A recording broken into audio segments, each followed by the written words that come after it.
아멘. 주님만이 여러분들의 삶에 산성이 되시기를 축복합니다.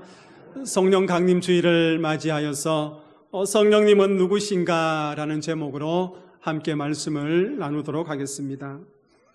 여러분 앉아 계시지만은 예배 중에 아마 한 가지 가지고 있는 것이 있을 겁니다. 가방에나 호주머니에 다 넣어두었을 건데 뭐겠습니까? 스마트폰입니다. 아마 여러분 다 가지고 있을 거예요. 여러분, 이 스마트폰은 우리의 삶을 획기적으로 변화시키고 있습니다. 음성 전화는 물론이요, 영상 통화도 가능합니다. 뿐만 아니라 인터넷과 음악, 그리고 영화 감상까지도 할 수 있습니다.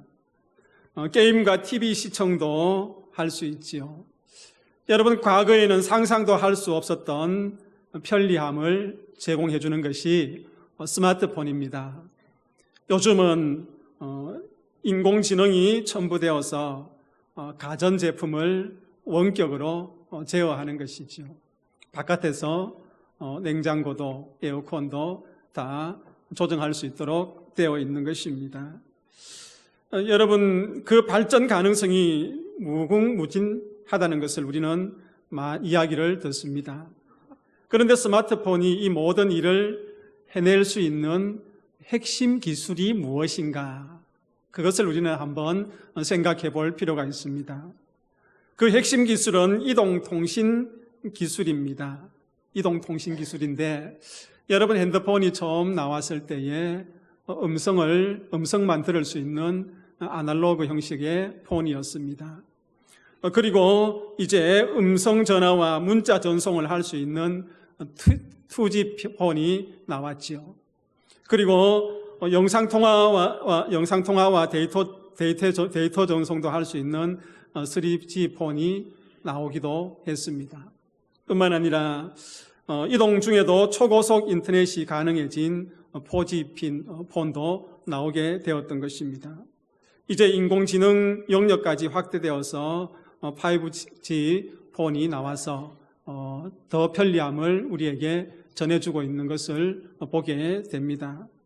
여러분, 이 이동통신의 기본 원리가 무엇입니까? 전파에 데이터를 실어서 보내는 것이죠. 그러니 여러분, 전선이 필요 없습니다. 전파를 통해서 모든 데이터를 보낼 수 있는 것입니다.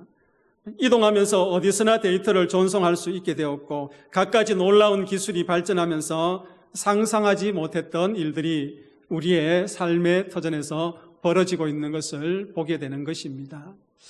여러분, 이런 변화를 보면서 이것이야말로 영적으로 성령의 역사를 잘 설명할 수 있는 비유가 아닌가, 그렇게 한번 생각해 보았습니다.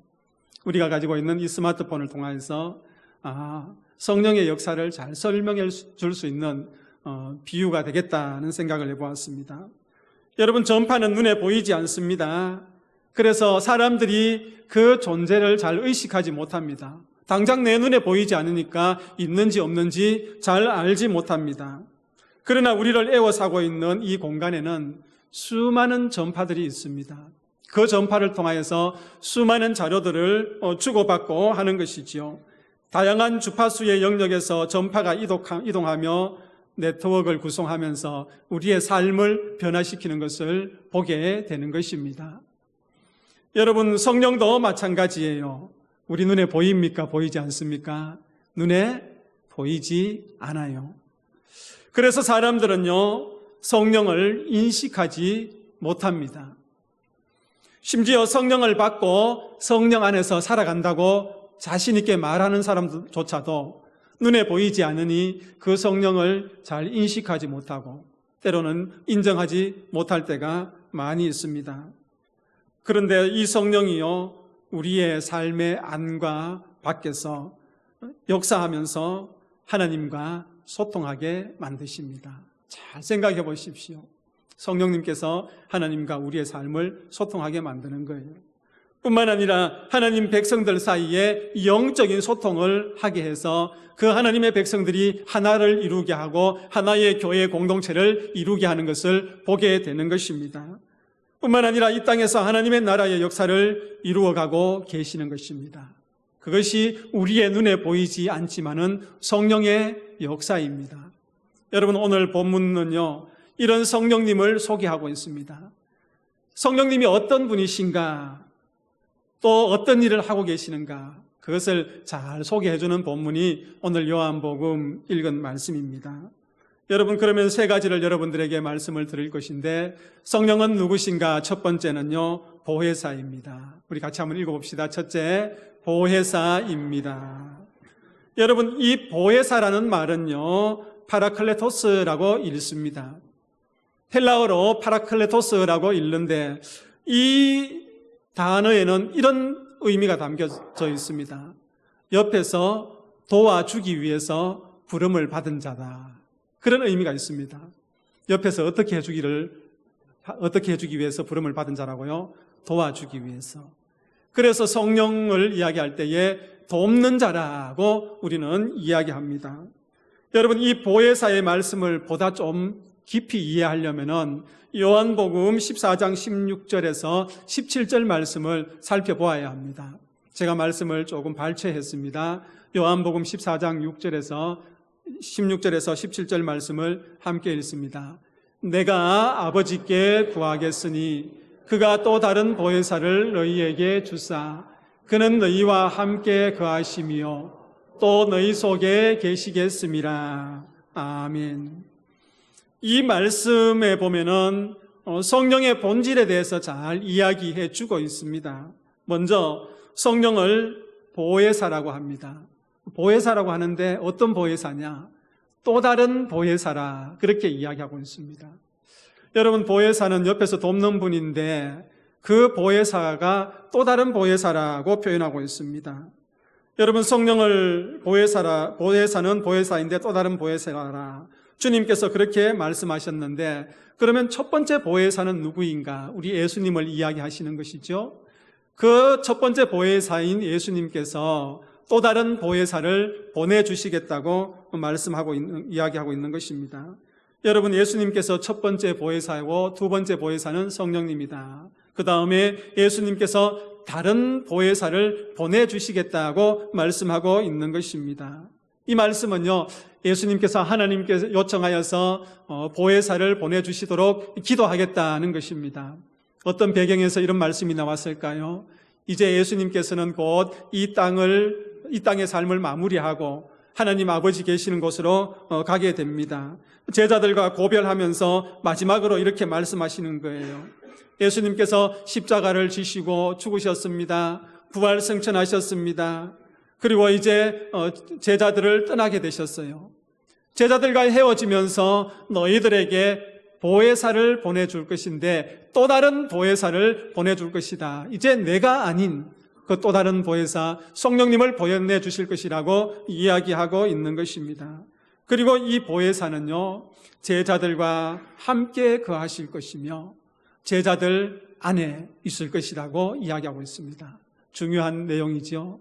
예수님께서 승천하시고 또 다른 보혜사 성령님을 보내주시는데 그 성령님께서 어디에 계신다? 제자들과 함께 계신다.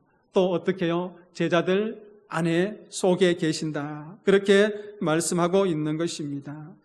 여러분, 보혜사는요, 예수님께서 이 성령님을 두고 지으신 별명입니다. 그러니까 성령님이나 보혜사나 같은 말인 것입니다.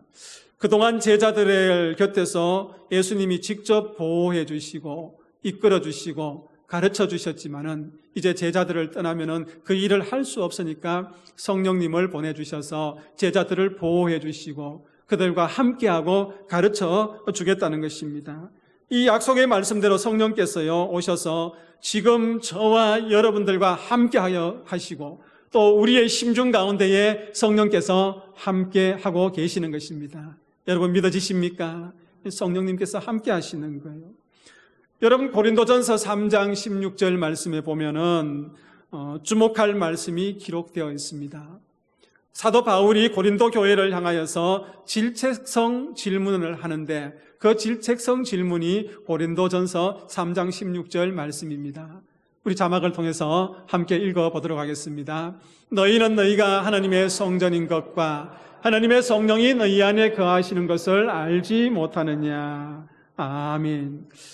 여러분, 바울이 볼 때요, 고린도 교회의 성도들은요, 자기 안에 성령님이 계시는 것을 알지 못한 채 신앙생활을 하고 있는 것 같았습니다.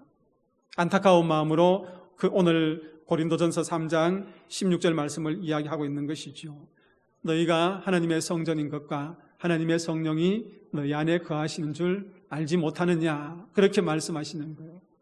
왜냐하면은 여러분, 실제로 고린도전서를 읽어보면은 고린도 교회에 엄청난 다툼이 있지 않습니까? 분파가 있어요.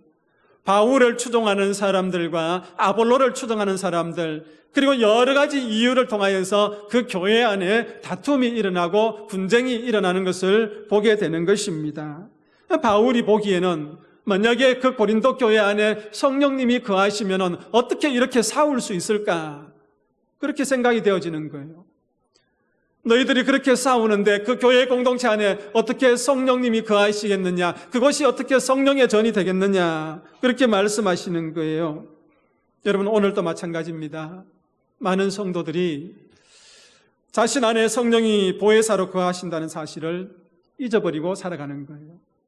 성령님께서 나와 함께하여 주시고 성령님께서 내 안에 거하여 주셔서 나를 위로하여 주시고 나를 도와주신다는 그 사실조차도 잊어버리고 살아가고 있는 많은 성도들의 모습을 보게 되는 겁니다. 성령의 전인 줄 잊어버리고 살아가니 하나님의 말씀이 내 귀에 들려도 그 말씀에 순종하지 못합니다. 여러분, 그래서 그리스도인다운 삶을 살아가지 못하고 정말 성령께서 내 안에 계심에도 불구하고 그것을 인식하지 못하니 그 성령의 능력을 경험하지 못하는 것을 보게 되는 것이지요. 그래서 우리가 다시 한번 성령 감림 주의를 보내면서 생각해야 될 것은 성령님께서 나와 함께 하시고 어디에 계신다? 내 안에 계신다. 그 보혜사 성령님이 나를 지금 도와주시는 분이라는 것을 분명히 고백해야 될 것입니다. 여러분, 베니 흰 목사님이 계셔요. 이분이 쓰신 책의 이름이 안녕하세요 성령님이라는 책입니다. 여러분, 책 제목이 귀엽지요? 성령님을 향해서 안녕하세요 성령님, 그렇게 이야기하는 거예요.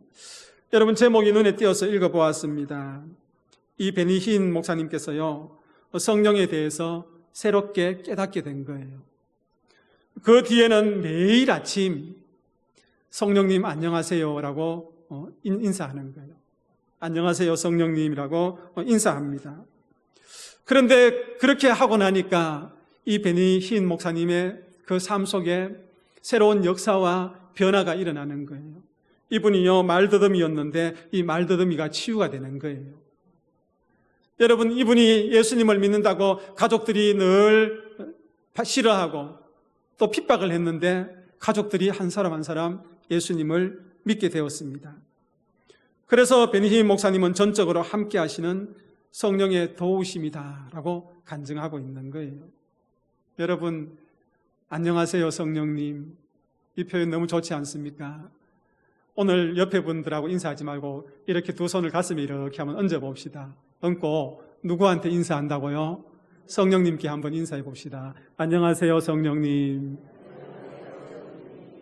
뭐라고 말씀하시는가요? 여러분, 성령님은 보혜사이십니다. 우리와 함께 하시는 분이십니다. 그분은 영이시기 때문에 우리의 눈으로는 확인할 수 없습니다. 그래서 많은 경우 그분의 존재를 잊어버리고 살아간단 말입니다. 이제 성령께서 우리가 우리의 보혜사라는 사실을 다시 발견해야 되는 거예요. 그분이 우리의 도움이시라는 것을 다시 발견해야 되는 거예요. 그래서 매일매일 성령님과 함께 동행해야 되는 겁니다. 아침에 눈을 뜨면 우리가 인사했듯이 안녕하세요 성령님. 저녁에 잠자리에 들기 전에 안녕하셨습니까 성령님.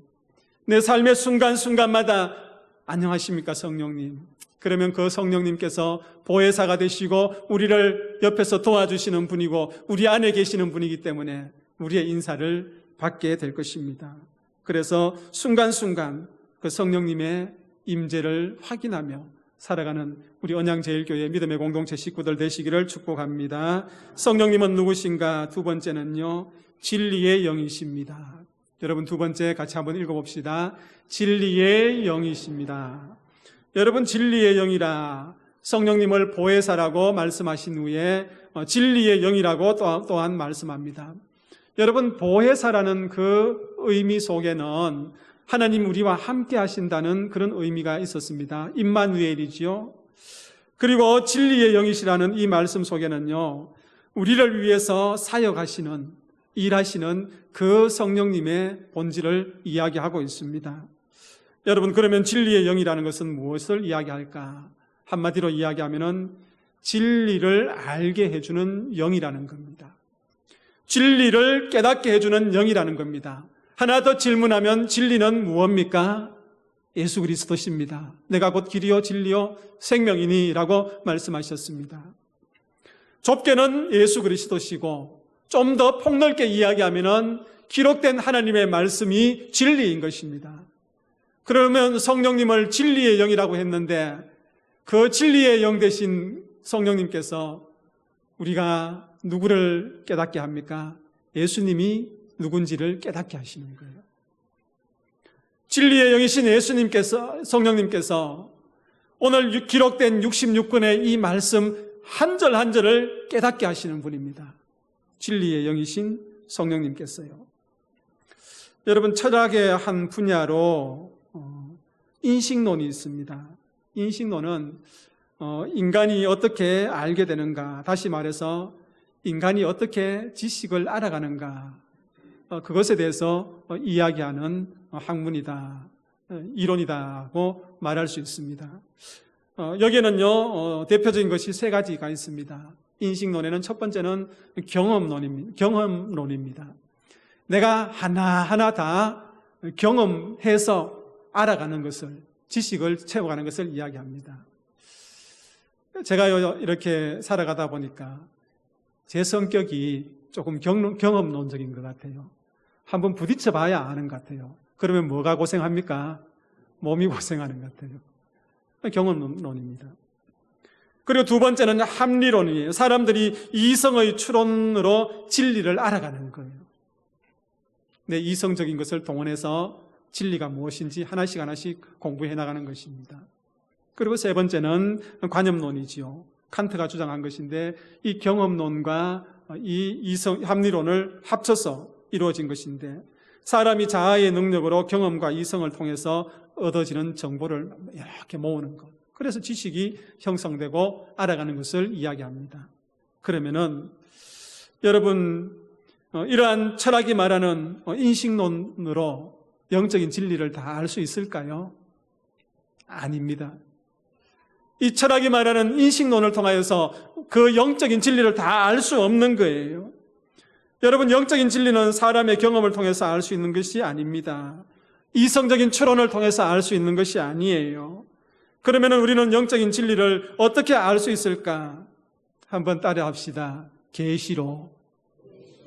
예, 영적인 진리는 계시로 아는 거예요. 하나님께서 계시해 주셔야 아는 거예요. 여러분, 계시라는 것은 덮는다는 것입니다. 하나님께서 우리에게 계시를 주시는데 많은 계시가 덮여서 우리가 알지 못하는 거예요. 그것을 알게 하시는 분이 누굽니까?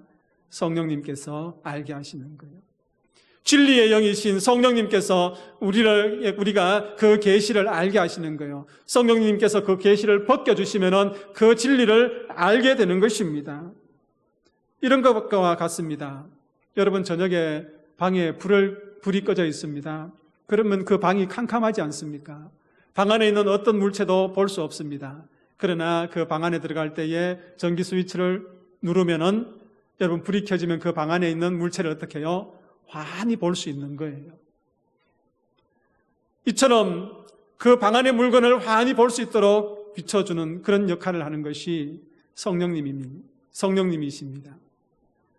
계시로 덮어놓았던 것, 보지 못하게 했던 것, 그 모든 것들을 알게 하시고 깨닫게 하시는 것이 진리의 영, 성령님이라는 것을 분명히 이야기해 주고 있습니다. 여러분, 성령님은 오늘도 우리 안에서 진리의 영으로 역사하심을 믿으시기를 바랍니다. 말씀을 읽을 때에 깨닫게 하십니다. 그 뜻을 깨닫게 해주십니다.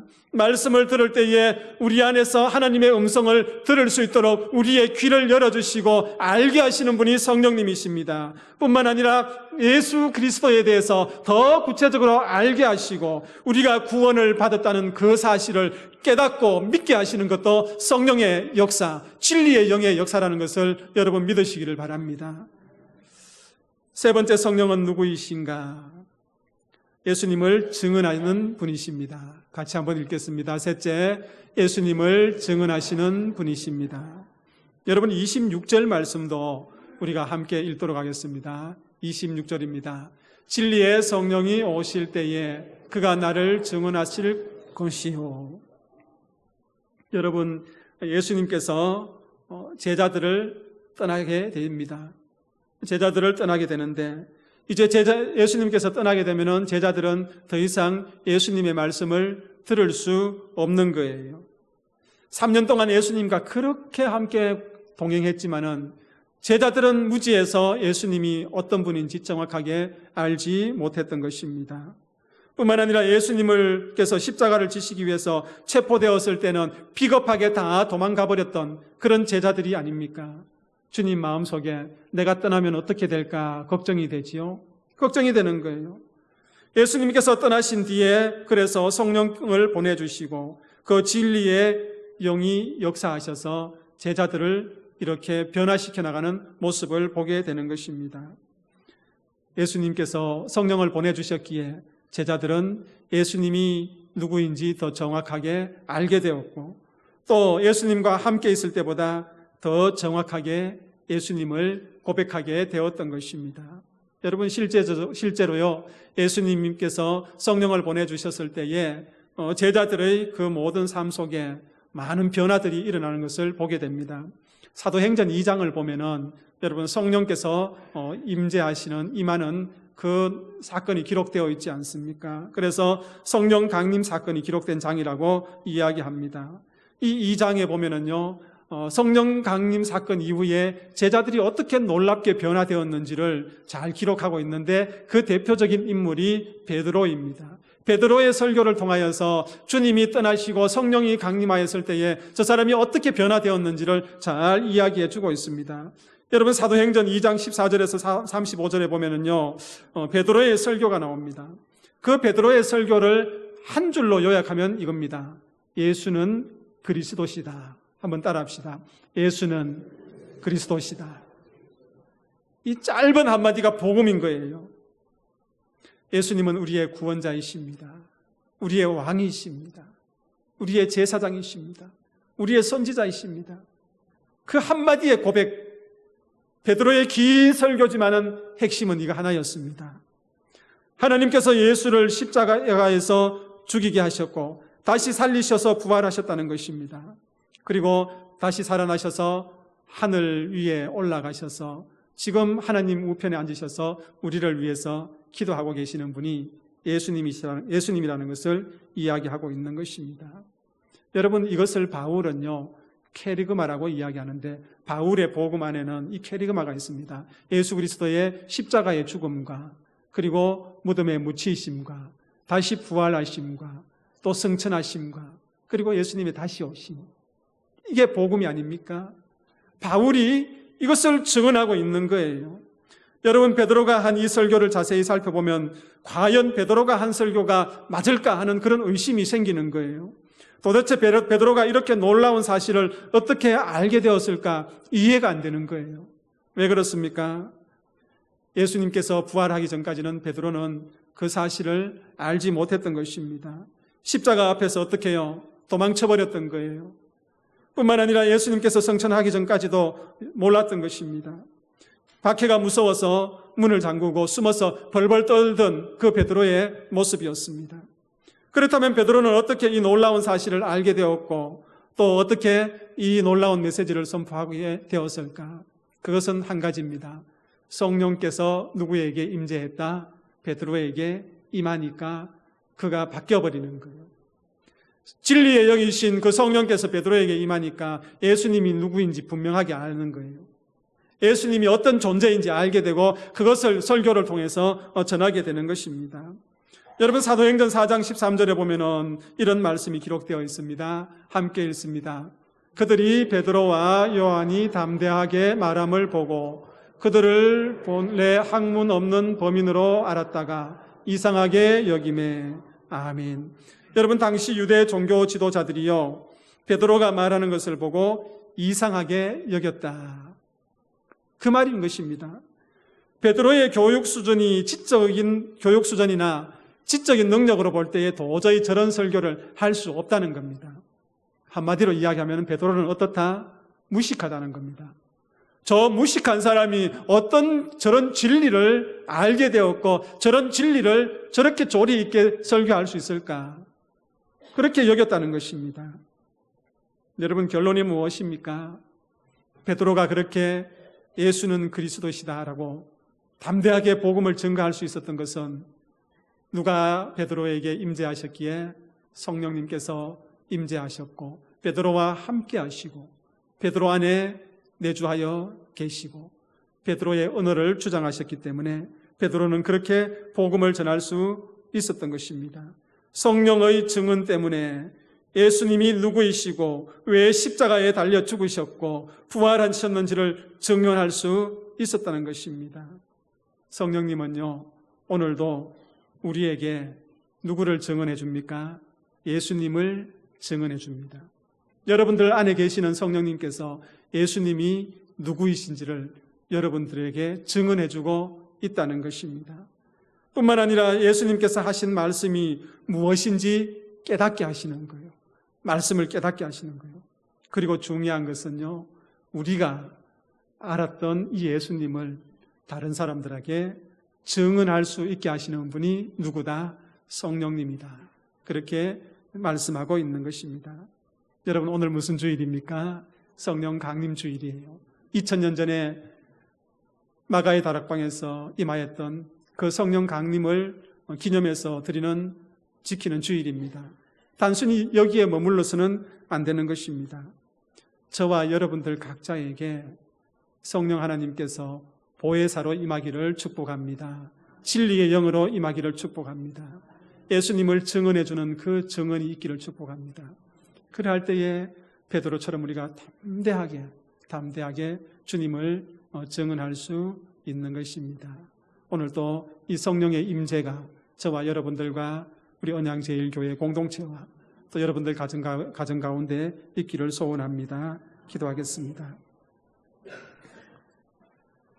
성령님 보혜사로 우리에게 임재하셔서 우리를 도우시고 진리의 영으로 임재하셔서 예수님이 누구이신지 깨닫게 하시고 또 예수님을 증언하게 하여 주시고 또 말씀을 깨닫게 하여 주시니 감사합니다.